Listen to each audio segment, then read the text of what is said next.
Yes. Okay, I think we're recording. It's June 4th, 2016. We're at New Braunfels, and we're picking up with our oral history with Mom and Dad.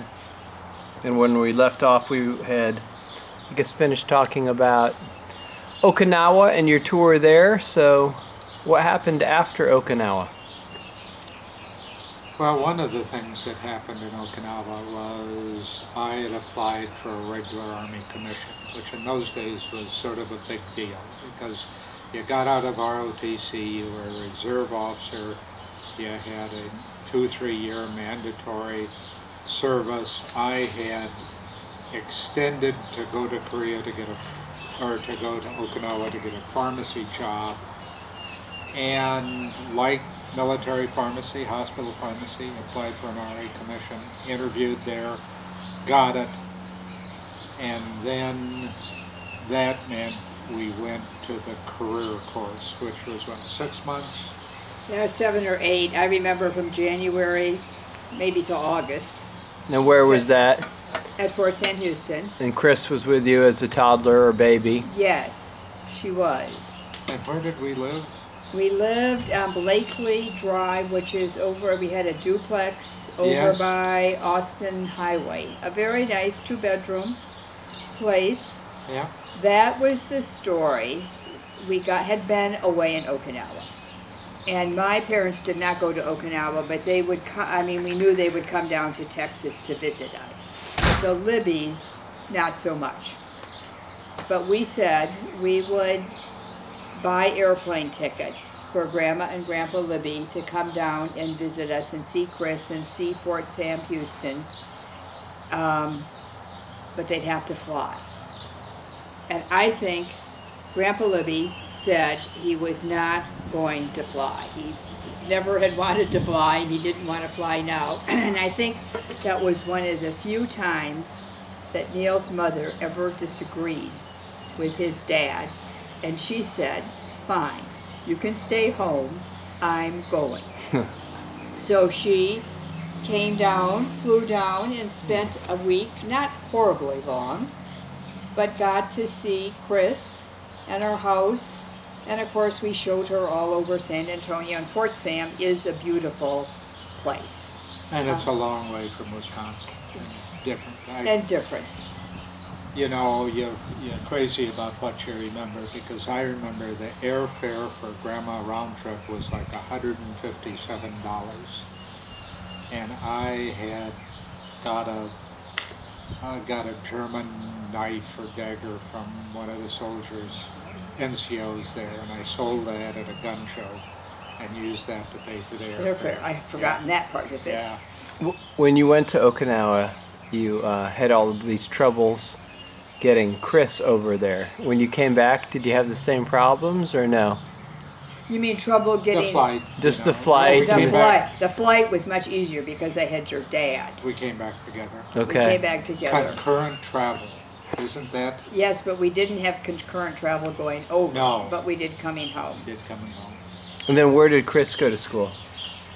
Well, she was 2. Okay, so she wasn't in school. So she was not in preschool yet. And so the course was basically an advanced kind of officer's course? 6 months basic officer's course. We had like some physicians in there. No, we didn't. That was the basic course. Career course, and of course I was coming out of Okinawa, and I had a time that I spent at the Medical Training Center as a platoon leader company EXO, and I think that the timing I had put in and was accepted for civilian training at University of Iowa, and I think I took an extended medical supply officer's course to get a secondary MOS as a medical supply officer along with the pharmacy. Why did you do that? Because the secondary MOS was like administrative officer. And it just gave you a little stronger option and assignments and stuff like that. Plus we were at Fort Sam and had some downtime, and it was either that or probably working at BAMC filling prescriptions or something. So I took another course there. And But you also had applied for graduate school. And Am I accepted. getting, and had been accepted at the University of Iowa.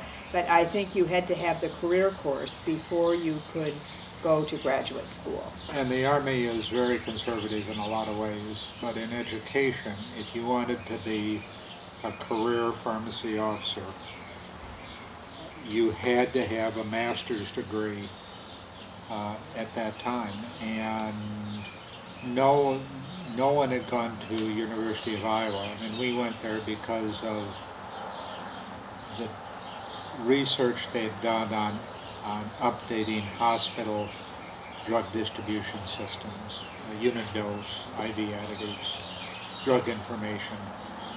It was one of the best in the country, and it was what, 2 hours, 2.5 hours? 2.5 hours from Evansville. Yeah.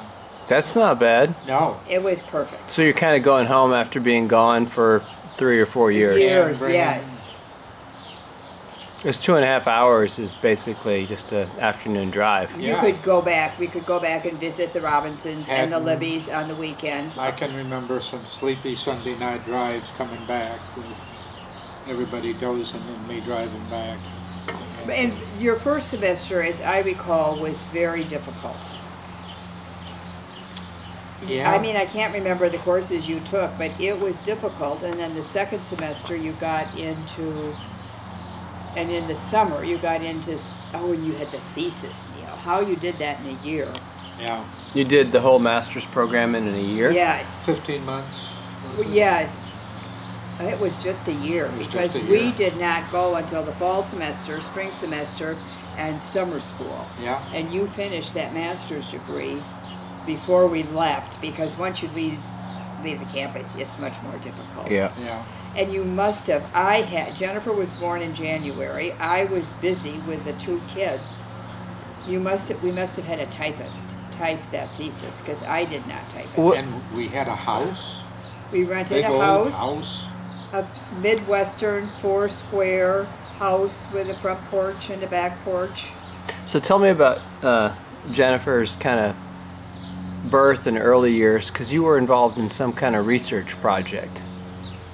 Yes, and now I have to stop and think what it was.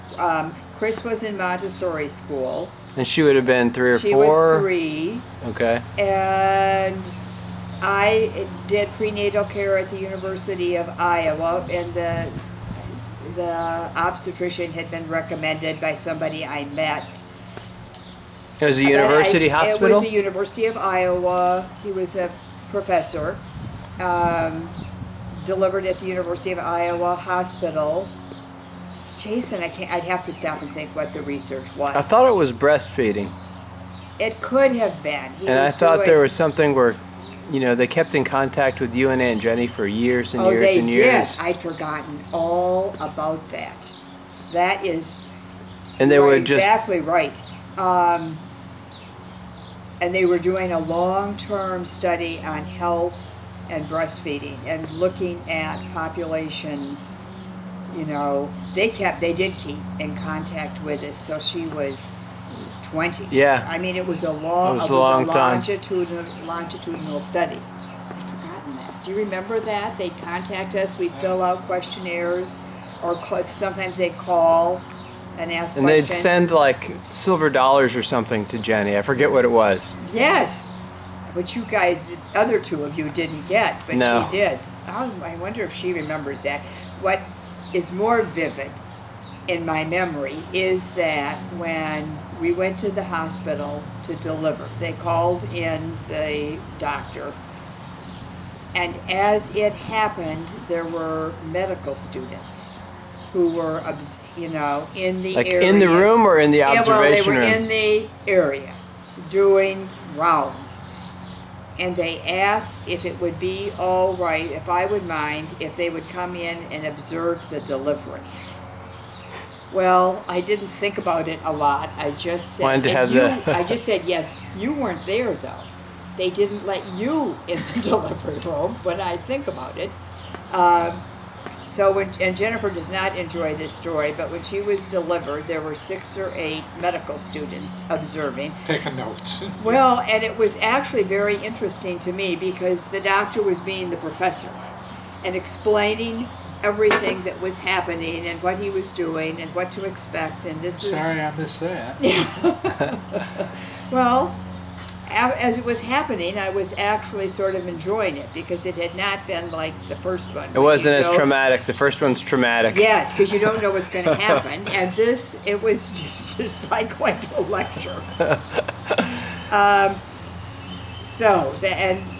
The care at University Hospital was great.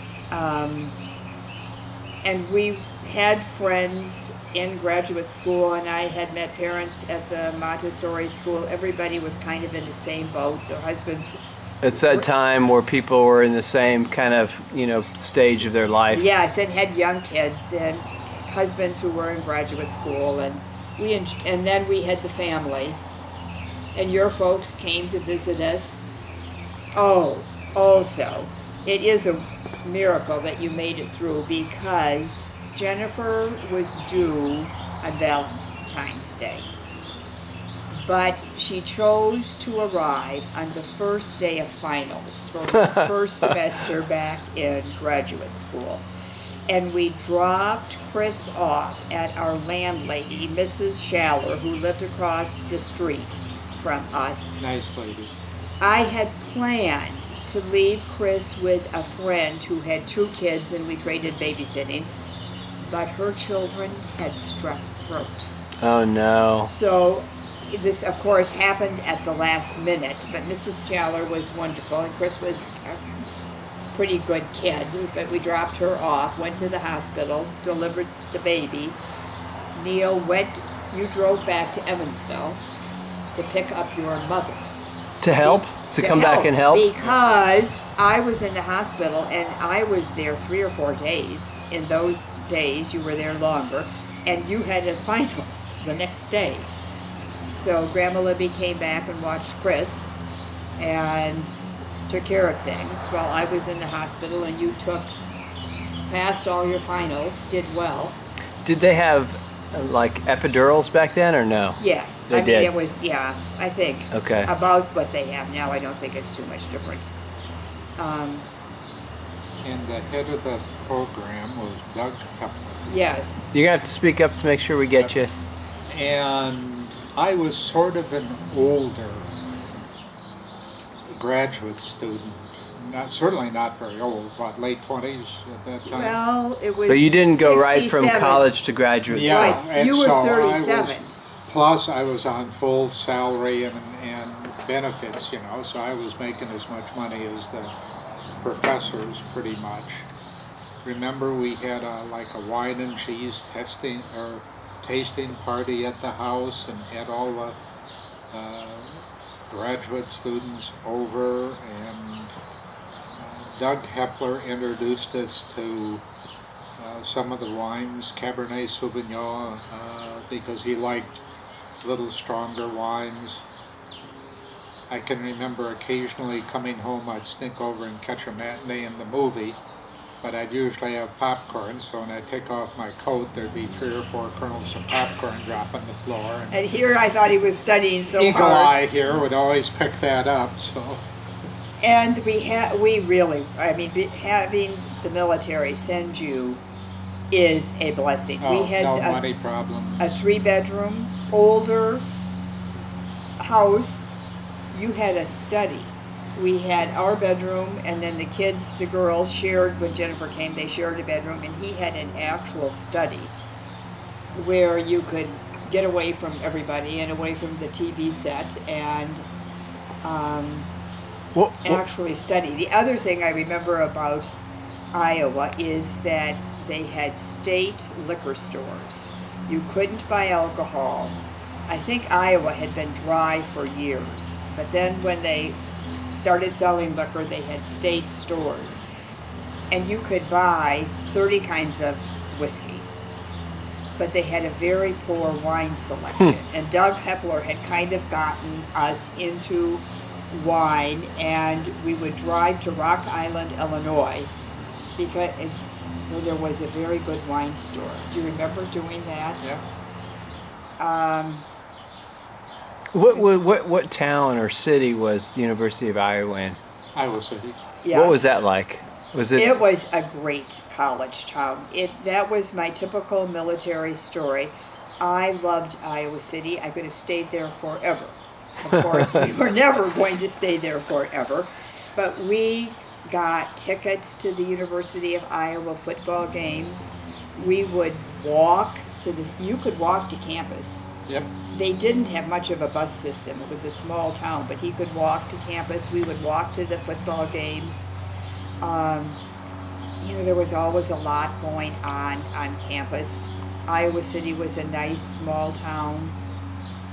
We didn't do What was the time period, the years, more or less? 67 and Jennifer was born in January of 68. And so, We were there a year. was Vietnam still going on then? Yes, and it was very controversial. That was about the height of the Vietnam protests that very year.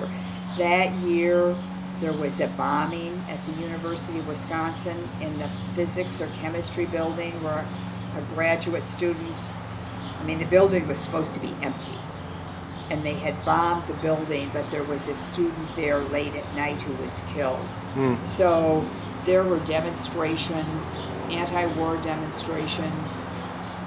And you were what rank? A captain? I was a captain at the time. But not in uniform. No. And the only contact I had in the military was there were some chaps with degrees in hospital administration that were applying for direct commissions, and I did some interviewing. And I can remember, well, what would you like to do? Well, I'd like to be a hospital administrator in a large hospital. First thing was going to be second lieutenants, and then probably be laundry control officers, or maintenance officers or something. But that was...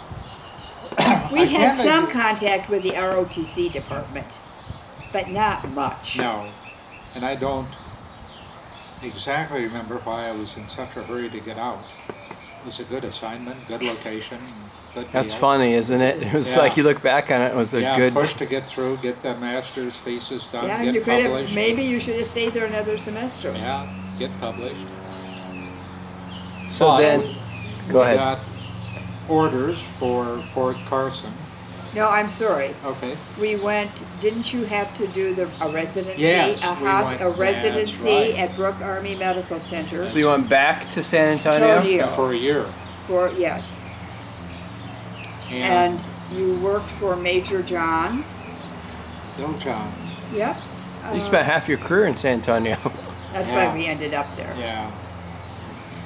And that was another good year. That, because we were there such a short time and it always took so long to get housing, we rented a house in actually Camelot on Village Drive or something. Close to Windcrest, that Camelot? Yeah, right. Okay. And I don't really remember a lot about that year socially or doing a lot. But we like San Antonio. There was always a lot to do in San Antonio, the river and It must have been Riverwalk. 69. No, couldn't have been No. 69 because it had to be 68 because I wasn't born yet. well, right, it was 69 and we left in July and it was the night that Neil Armstrong walked on the moon. Really? And we saw it because they came and packed one day and then loaded the truck the next day. And did you drive to Colorado? Yes, we did. I was pregnant. You were born in September. But I wouldn't let them pack the TV set. Everything was packed up. They left mattresses, I guess. And you knew because you knew that the moon I landing? knew that the moon landing was going to take place and we got to see it. The other thing that happened was that... So I was 7 months in your tummy by then. Yes. And Jenny was Year. a year, well, 15 months, and you know, packing and moving, I had been very busy. And I did not realize it. Chris was in her room quietly as I was getting organized for the move, and you have all these things to do, and I went into her room and she had colored on one with crayons on one entire wall. Do you remember that? On your way out, On our way out, and Were you trying to get your deposit back? The owner lived next door. He was very nice. I guess we went to a paint store and bought paint, and between watching the landing on the moon, we painted her bedroom so it would cover up the crayons. The year's residency is supposed to be a very structured kind of experience where you rotate through the various departments within a hospital, and it was pretty informal. I was pretty much a staff member, although I did start up the first IV additive pharmacy-based program at Rook, where in the past the nurses would make the IVs, additives, where you add the antibiotics or electrolytes to the base solutions on the unit in basically non-sterile conditions. So it was just when laminar flow hoods were first coming out, so we had a sterile products area, and the order would come into us. The pharmacist would prepare the IVs and then send them back to the unit or the ward. So it was an interesting year. Bill Johns was a Mormon, and I can remember they had us over for dinner one night. That was quite an experience, and everybody was. We weren't. We were there with another couple, weren't we? I can't remember, but we got the whole introduction to the Mormon faith with slides and a lecture. And everybody was called elder, is that right? They were elders. Oh my God! Yeah. And he was a bishop. And you didn't show up Bill with Johns cokes and was a cigarettes, bishop. probably. And this was my boss. And So- I They were can very remember friendly. his wife, I could tell she was really horrified because I think he got into the Mormon, I think they sort of got us, had us over for dinner because he was the boss, and that is what you did in the military. But then he got started on the And Mormon he had church. some young folks, and what he'd said was, these folks are just want to practice their orientation spiel. Would you mind listening? And to of it? course, they were the college students who were going off Why on you- their on their 2-year mission. bicycling missions. around like Mitt, you know. Yes. But we survived that.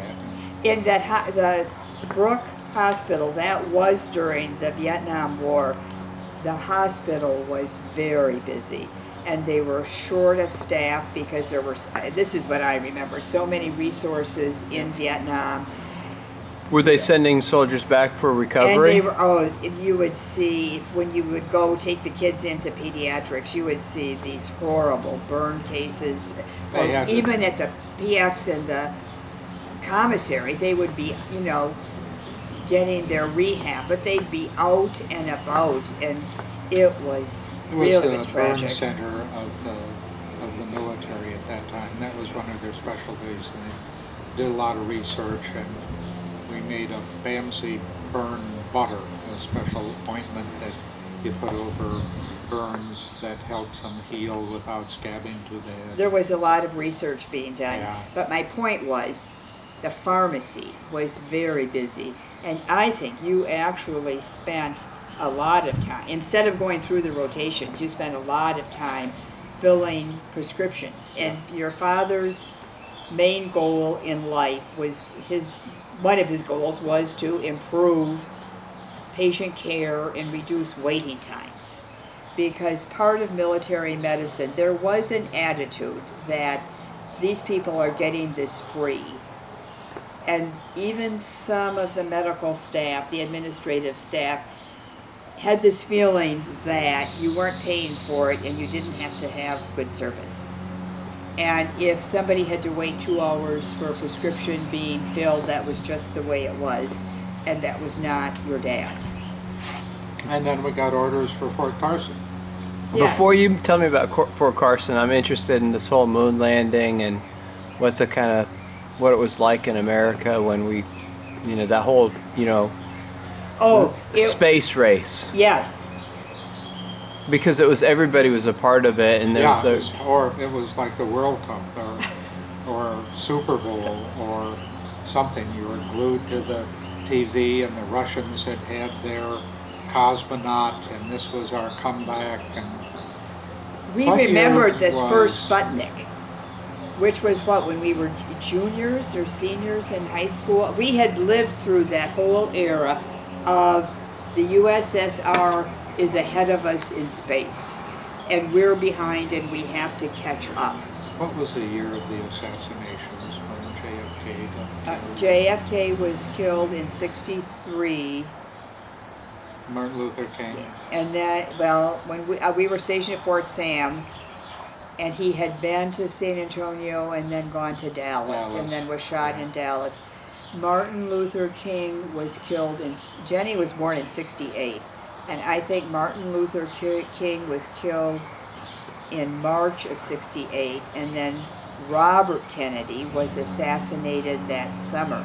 I mean, that also was a horrible time in the U.S. And I can remember back then people were also divided, because when Martin Luther King was killed, there were people who were glad. There were people who were happy. Maybe I'm repeating myself, but I can remember knowing a man who said to me, "That goddamn commie king." And it took me a minute to figure out what he was talking about. I thought he meant like King George or somebody, but he meant Martin Luther King. people haven't changed a whole lot.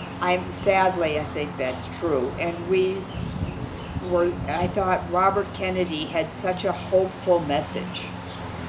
And there was a Democratic primary, but it was good in that issues were being discussed, and it was a good kind of politics, I felt, but it was horrible. The assassinations were horrible. That's So all I can say. in the summer of '69, I just don't know. Was Nixon president, or was when you all were heading off? I'm just interested in what your perspective was on the whole Watergate. Right. And when was that in? That was more when we were in Madison. So that was later. Afterward. Oh, we'll get to that. It came to a head when we were in Madison. Was Johnson still president? That was 69, 68. That was for the election. So summer of '69, we land on the moon. You guys are heading to Colorado. I know, but I forget. I'd have to go back and think, and I don't want to do it on camera. Who was president? Did Nixon win that election? It's not critical. All right, we'll go on. I'm interested in Watergate, but we'll get to that when you get back to Madison. But the summer of '69, we land on the moon, and that was another big thing, and it lifted the spirits of the whole country. Yep. And it was an era, when I said this about Roots, people all watched the same programming. There were 3 or 4 channels, ABC, NBC, CBS, and PBS. And the moon landing was on everything. So everybody saw it. It was a shared experience, is what I am saying. So it was, I don't know, another moment to remember in our lives. There are some things you don't forget. Where you were when John F. Kennedy was assassinated, and where you were when Armstrong landed and walked on the moon. So where were you guys when John F. Kennedy was assassinated? I was in the commissary at Fort Sam, Houston, and heard it over the loudspeaker. And that was horrible. And we were living in the apartment complex, which has since been torn down, right next to BAMC. And there were a lot of military people, and there were several physicians and other, not pharmacists, but people living in that complex. You just lived that the television coverage of that assassination night and day, and Yeah. everybody watched it from, you know, the plane trip back to Washington and the swearing Johnson in, the cemetery, or the mass, and the procession to Arlington Cemetery. I think you were in class then, weren't you? Do you remember where you were?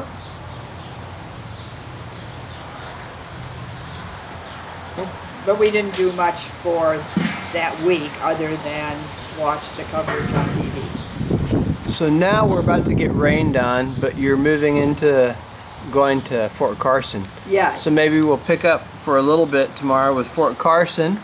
That We're was a gonna big. cook burgers. Okay. But let's call it quits for tonight. Yeah. We'll finish up with Fort Carson tomorrow. Yeah, good. That was Oh. good. That was Yeah. fun. Interesting stuff.